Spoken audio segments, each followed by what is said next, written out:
Hi అండి. అమ్మ నేర్పిన కమ్మనైన పప్పుచారుని ఒకసారి ఈ విధంగా ట్రై చేసి చూడండి.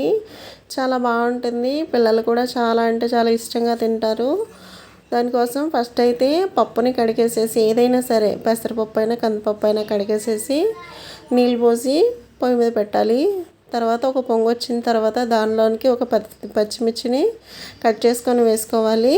కొద్దిగా పసుపు ఉప్పు కూడా వేసుకొని ఉడికించాలి. ఇలాగ పప్పు దగ్గరగా ఉడికిన తర్వాత కొంచెం ఒక 2 స్పూన్లు కారం వేసుకొని ఉడికిన తర్వాత దానిలోనికి 4 టమోటాలు వేసుకొని టమాటా ముక్కలు కూడాను బాగా మగ్గేంత వరకు ఈ విధంగా నీళ్ళంతా ఇంకిపోయేంత వరకు ఉడికించుకోవాలి.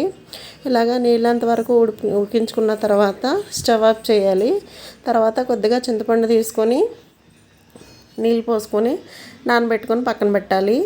ఈలోపు మనం ఉడికిన పప్పులో కొద్దిగా ఉప్పు వేసుకొని పప్పుగారితో ఈ విధంగా రుబ్బుకోవాలి. చింతపండు రసాన్ని బాగా పిసికి ఈ పప్పులో పోసుకోవాలి.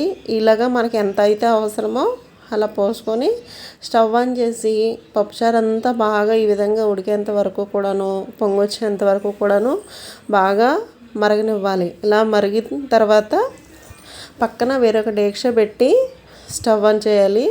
దాంట్లో దంచిన వెల్లుల్లి వేసుకొని కొద్దిగా జీలకర్ర, పోపు దినుసులు, తుంచిన ఎండుమిర్చి, కరివేపాకు వేసుకొని ఫ్రై చేసుకోవాలి. మరుగుతున్న పప్పుచారుని అందులో వేసుకొని వెంటనే మూత పెట్టాలండి.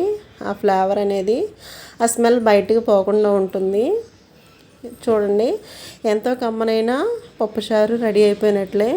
ఇప్పుడంతా ట్రెండ్ కుక్కర్లోనే వండుతున్నారు కదా, దానికంటే ఈ విధంగా ఒకసారి ట్రై చేసి చూడండి. చాలా బాగుంటుంది. Thank you for watching.